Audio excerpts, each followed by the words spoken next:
Welcome back.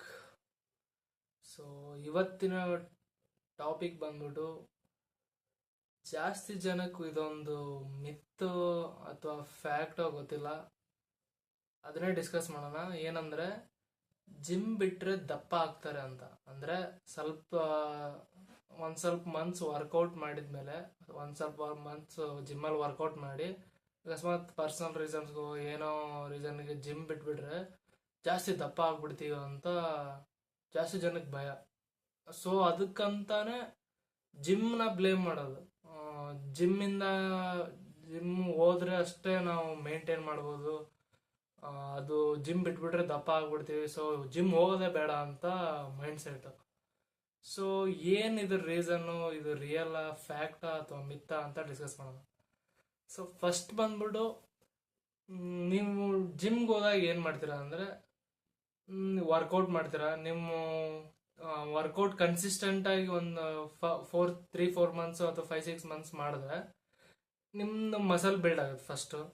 ಅಕಸ್ಮಾತ್ weight loss ಅದರ ತಕ್ಕನಾಗ weight loss ಆಗುತ್ತೆ. ಯಾಕಂದ್ರೆ ನೀವು ಸ್ಟಾರ್ಟಿಂಗ್ ಬಿಗಿನರ್ ಫೇಸ್ ಅಲ್ಲಿ ಇರ್ತೀರಲ್ಲ, ಎರಡು ಸೈಮಲ್ಟೇನಿಯಸ್ಲಿ ಆಗುತ್ತೆ, muscle building fat loss. So ನೀವು ಒಂದು ಒಂದು ಒಳ್ಳೆ ಶೇಪ್ ಅಲ್ಲಿ ಬರ್ತೀರಾ ವರ್ಕೌಟ್ ಮಾಡಿದ್ಮೇಲೆ, ಆಯ್ತಾ. ನೀವು ವರ್ಕೌಟ್ ಮಾಡ್ತಾ ಮಾಡ್ತಾ ಏನಾಗುತ್ತೆ ಅಂದ್ರೆ ನೀವು ಅದ್ರ ತಕ್ಕನಾಗೆ ತಿಂತೀರಾ. ನೀವು ಡಯಟ್ ಅಲ್ಲಿ ಚೇಂಜಸ್ ಮಾಡ್ತೀರಾ, ಸ್ವಲ್ಪ ಹೊರಗಿನ ತಿನ್ನೋದು ಕಡಿಮೆ ಮಾಡ್ತೀರಾ.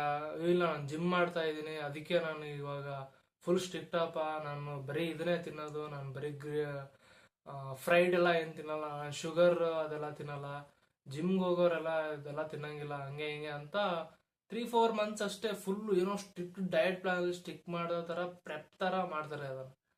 ಆಮೇಲೆ ಏನೋ ಒಂದು ಪರ್ಸನಲ್ ರೀಸನ್ಗೆ ಜಿಮ್ ಬಿಟ್ಬಿಟ್ರೆ ಅವಾಗ ಏನಾಗುತ್ತಂದ್ರೆ ಮತ್ತೆ ಅದೇ ರೀತಿ ಡಯಟ್ ಏನ್ ಮಾಡಲ್ಲ.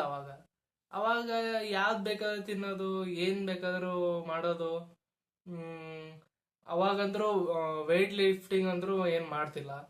ಆಮೇಲೆ ಏನ್ ಕಾರ್ಡಿಯೋ ಇಲ್ಲ, ಎಕ್ಸಸೈಸ್ ಇಲ್ಲ, ಸೆಡೆಂಟ್ರಿ ಲೈಫ್ ಸ್ಟೈಲ್, ಮತ್ತೆ ಅದೇ ಲೈಫ್ ಸ್ಟೈಲ್ಗೆ ಹೋಗ್ಬಿಡ್ತೀರ. ಸೊ ನಿಮ್ದು ಏನಾಗುತ್ತೆ ಅಂದ್ರೆ ಓಲ್ಡ್ ಹ್ಯಾಬಿಟ್ಸ್ನೆಲ್ಲ ವಾಪಸ್ ತಗೊಂಡ್ಬರ್ತಾರೆ. ಯಾವಾಗ ಬೇಕಾದ್ರೆ ತಿನ್ನೋದು, ಕ್ಯಾಲರೀಸ್ ಗೊತ್ತಿಲ್ಲ, ಏನ್ ಗೊತ್ತಿಲ್ಲ, ಆ ತರ ಆಗುತ್ತೆ. ಸೊ ಇದಕ್ಕೆ ರೀಸನ್ ಜಿಮ್ಮ ಅಥವಾ ನೀವ ಅಂತ ಇನ್ನೊಂದ್ಸಲ ಚೆಕ್ ಮಾಡೋಣ. ಏನಂದ್ರೆ ಫಸ್ಟ್ ಏನಾಗುತ್ತೆ ಅಂದ್ರೆ ನೀವು ಜಿಮ್ ಜಾಯ್ನ್ ಆಗ್ತಿರಲ್ಲ, ನಿಮ್ ಒಳ್ಳೆ ಶೇಪಲ್ಲಿ ಬರ್ತೀರ. ಅದ್ ಹೆಂಗಂದ್ರೆ ನಿಮ್ದು ಮಸಲ್ ಮಾಸ್ ಬಿಲ್ಡ್ ಆಗುತ್ತೆ, ಅದ್ರ ಜೊತೆನೆ ಫ್ಯಾಟ್ ಲಾಸು ಕಡಿಮೆ ಆಗುತ್ತೆ. ಸೊ ಒಳ್ಳೆ ಶೇಪಲ್ಲಿ ಇರ್ತೀರಾ.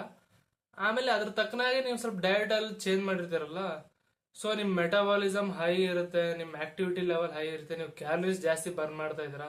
ಸೊ ನಿಮ್ ಮೇಂಟೆನೆನ್ಸ್ ಕ್ಯಾಲರೀಸ್ ಒಂದ್ ಟೈಪ್ ಅಕಸ್ಮಾತ್ 2000 ಇದ್ರೆ ನಿಮ್ ಮೇಂಟೆನೆನ್ಸ್ ಕ್ಯಾಲರೀಸ್ ಅದಕ್ಕಿಂತ ಜಾಸ್ತಿ ತಿಂದ್ರು ನೀವು ಬಾಡಿ ಮೇಂಟೈನ್ ಮಾಡುತ್ತೆ. ಯಾಕಂದ್ರೆ ನೀವು ನ್ಯೂಟ್ರಿಯೆಂಟ್ಸ್ ಎಲ್ಲ ಅಬ್ಸರ್ವ್ ಮಾಡ್ಕೊಂಡಿರುತ್ತೆ. ನೀವು ಜಿಮ್ ಬಿಟ್ರೆ ಏನಾಗುತ್ತಂದ್ರೆ ನಿಮ್ ಆಕ್ಟಿವಿಟಿ ಲೆವೆಲ್ ಕಡಿಮೆ ಆಗುತ್ತೆ. ಸೊ ಫಸ್ಟ್ ಆಫ್ ಆಲ್ ನಿಮ್ ಬಾಡಿ ಅದನ್ನ ಎಕ್ಸ್ಟ್ರಾ ಫ್ಯೂಲ್ ನಿಮ್ಮ ಮೊದ್ಲು ಜಿಮ್ಗೆ ಹೋಗುವಾಗ ಯೂಸ್ ಮಾಡ್ಕೊಂತಿದ್ದೀನ, ಇವಾಗ ಅದು ಯೂಸ್ ಮಾಡ್ಕೋಬೇಕಲ್ಲ. ಸೊ ಅದು ಏನ್ ಮಾಡುತ್ತೆ, ಫ್ಯಾಟ್ ಆಗಿ ಸ್ಟೋರ್ ಮಾಡುತ್ತೆ. ಸೊ ಜಾಸ್ತಿ ಜನಕ್ಕೆ ಏನ್ ಅನ್ಸುತ್ತಂದ್ರೆ, ಓ ನಾ ಬಿಲ್ಡ್ ಮಾಡಿದ್ದೆಲ್ಲ ಮಸಾಲ್ ಹೋಯ್ತು, ಬರೀ ಎಲ್ಲ ಇವಾಗ ಫ್ಯಾಟ್ ಇನ್ನೂ ದಪ್ಪ ಆಗ್ತಾನೆ ಇದೇನಂತ.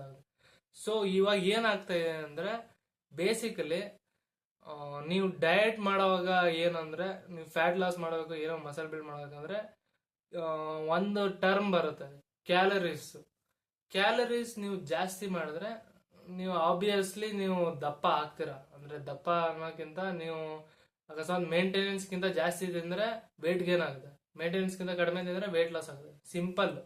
ಸೊ ಕ್ಯಾಲರೀಸ್ ನಿಮ್ ಮೇಂಟೆನೆನ್ಸ್ ಕ್ಯಾಲರೀಸ್ ಅದಕ್ಕಿಂತ ಜಾಸ್ತಿ ತಿಂದ್ರೆ ಆಬ್ವಿಯಸ್ಲಿ ವೇಟ್ ಜಾಸ್ತಿ ಆಗುತ್ತೆ, ಅದಕ್ಕಿಂತ ಕಡಿಮೆ ತಿಂದ್ರೆ ವೇಟ್ ಕಡಿಮೆ ಆಗುತ್ತೆ. ಸೊ ಇವಾಗ ಏನಾಗುತ್ತಂದ್ರೆ ನೀವು ಜಿಮ್ ಮಾಡೋವಾಗ ನಿಮ್ದು ನಿಮ್ ಮೇಂಟೆನೆನ್ಸ್ ಗಿಂತ ಜಾಸ್ತಿ ಇದ್ರೂ ನೀವು ಬರ್ನ್ ಮಾಡ್ತಾ ಇರ್ತೀರ ಅಷ್ಟು. ಸೊ ಅದು ಅಲ್ಲಿ ಮೇಂಟೈನ್ ಆಗಿ ನಿಮ್ಗೆ ಆ ತಿಂತಾ ಇರೋ ಕ್ಯಾಲರೀಸ್ ಸರಿ ಹೋಗುತ್ತೆ. ನೀವು ಜಿಮ್ ಬಿಟ್ಮೇಲೆ ಏನಾಗುತ್ತೆ ಅಂದ್ರೆ ಅದೇ ಕ್ಯಾಲರೀಸ್ ನ ಕಂಟಿನ್ಯೂ ಮಾಡಿದ್ರೆ ಆ ಕ್ಯಾಲರೀಸ್ ನೀವು ಎಕ್ಸ್ಟ್ರಾ ಏನು ಇರುತ್ತಲ್ಲ 200 to 300 ಯಾವ್ದು ನಿಮ್ ಜಿಮ್ ವರ್ಕೌಟ್ ಇಂದ ಬರ್ನ್ ಆಗ್ತಾ ಇತ್ತು ಅಥವಾ ನಿಮ್ ಆಕ್ಟಿವಿಟೀಸ್ ಲೆವೆಲ್ ಇಂದ ಬರ್ನ್ ಆಗ್ತಾ ಇತ್ತು, ಅದು ಈಗ ಎಕ್ಸ್ಟ್ರಾ ಸರ್ಪ್ಲಸ್ ತರ ಆಗುತ್ತೆ. ಸೊ ಅದು ವೀಕ್ಲಿ ಆಡ್ ಆಗ್ತಾ ಹೋಗ್ತಾ ಇದ್ರೆ ನಿಮ್ದ ಅದೇ ತರ ನಿಮ್ ವೇಟ್ ಗೇನ್ ಆಗ್ತಾ ಹೋಗುತ್ತೆ. ಸೊ ಜಾಸ್ತಿ ಜನಕ್ಕೆ ಏನ್ ಅನ್ಸುತ್ತೆ ಅಂದ್ರೆ, ಓ ನಾನು ಜಿಮ್ ಬಿಟ್ಟಿದ್ದಕ್ಕೆ ಹಿಂಗಾಯ್ತು ಅಂತ. ರಿಯಲ್ ರೀಸನ್ ಏನಪ್ಪಾ ಅಂದ್ರೆ, ಜಿಮ್ ಬಿಟ್ಟಿದ್ದಲ್ಲ, ನಿಮ್ಮ ಲೈಫ್ ಸ್ಟೈಲ್, ನಿಮ್ಮ ಈಟಿಂಗ್ ಹ್ಯಾಬಿಟ್ಸ್. ಸೊ ನೀವು ನೀವು ಅದನ್ನೇ ನಿಮ್ ಡಯಟ್ರಿ ಚೇಂಜಸ್ ಮಾಡ್ಕೊಂಡಿಲ್ಲ ಅಂದ್ರೆ, ನಿಮ್ಮ ಆಕ್ಟಿವಿಟಿ ಲೆವೆಲ್ ತಕ್ಕನಾಗಿ ನೀವು ಡಯಟ್ ಚೇಂಜ್ ಮಾಡ್ಕೊಂಡಿಲ್ಲ ಅಂದ್ರೆ ಆಬ್ವಿಯಸ್ಲಿ ಅದಾಗಬೇಕಾಗಿದೆ ಅನ್ಸುತ್ತೆ. ಸೊ ನಾನೇನ್ ಫಾಲೋ ಮಾಡ್ತೀನಿ, ನನ್ನ ಪರ್ಸನಲ್ ಇದ್ರ ಪ್ರಕಾರ, ನಾನು ಯಾವಾಗಾದ್ರೂ ಪಿ ಜಿಯಲ್ಲಿ ಇರ್ತಿದ್ನಲ್ಲ, ಮನೆಗೆ ಅವಾಗ ಅವಾಗ ಬರ್ತಿದ್ದೆ, ಹೋಗ್ತಿದ್ ಮಾಡ್ತಿದ್ದೆ. ಸೊ ಈ 1 ಮಂತ್ ಹಿಂಗ್ ರಜಾ ಇತ್ತು ಕಾಲೇಜು, ನಾನು ಜಿಮ್ ಮಾಡಕ್ ಆಗಲ್ಲ ಅಂತ ಅನ್ಕೊಂಡ್ರೆ ನಾನೇನ್ ಮಾಡ್ತೀನಿ ಅಂದ್ರೆ, ನನ್ನ ಮೇಂಟೆನೆನ್ಸ್, ನಾನು ಮೊದ್ಲೇ ಪಿ ಜಿಯಲ್ಲಿ ಇದ್ದಾಗ ಎಷ್ಟು ತಿಂದಿದ್ನೋ ಅಷ್ಟಂದ್ರೆ ತಿನ್ನಲ್ಲ, ಅದಕ್ಕಿಂತ 100-200 ಕಡಿಮೆನೆ ತಿಂತೀನಿ. ಯಾಕಂದ್ರೆ ನನ್ನ ಆಕ್ಟಿವಿಟಿ ಲೆವೆಲ್ ಅಷ್ಟಿಲ್ಲ ಮನೆಯಲ್ಲಿ, ಯಾಕಂದ್ರೆ ನಾನು ಜಿಮ್ ವರ್ಕೌಟ್ ಮಾಡ್ತಿಲ್ಲ, ಏನಿಲ್ಲ. ಆಮೇಲೆ ಇನ್ನೊಂದೇನಂದ್ರೆ, ನಾನು ವಾಕಿಂಗ್ ಜಾಸ್ತಿ ಮಾಡ್ತೀನಿ, ಸಾಧ್ಯವಾದಷ್ಟು ಸ್ಟೆಪ್ಸ್ ಜಾಸ್ತಿ ಕಂಪ್ಲೀಟ್ ಮಾಡಕ್ ಟ್ರೈ ಮಾಡ್ತೀನಿ. ಸೊ ಅಲ್ಲಿಂದ ಬ್ಯಾಲೆನ್ಸ್ ಔಟ್ ಮಾಡ್ಬೋದು ಕ್ಯಾಲರೀಸು ಮತ್ತೆ ನನ್ನ ಕ್ಯಾಲರಿ ಎಕ್ಸ್ಪೆಂಡಿಚರ್. ಸೊ ನೀವು ಇದನ್ನ ನೆಕ್ಸ್ಟ್ ಟೈಮ್ ಜಿಮ್ ಬ್ಲೇಮ್ ಮಾಡೋ ಬದಲು ನಿಮ್ಮ ಲೈಫ್ ಸ್ಟೈಲ್ನ ಚೇಂಜ್ ಮಾಡ್ಕೊಳ್ಳಿ. ಓಕೆ.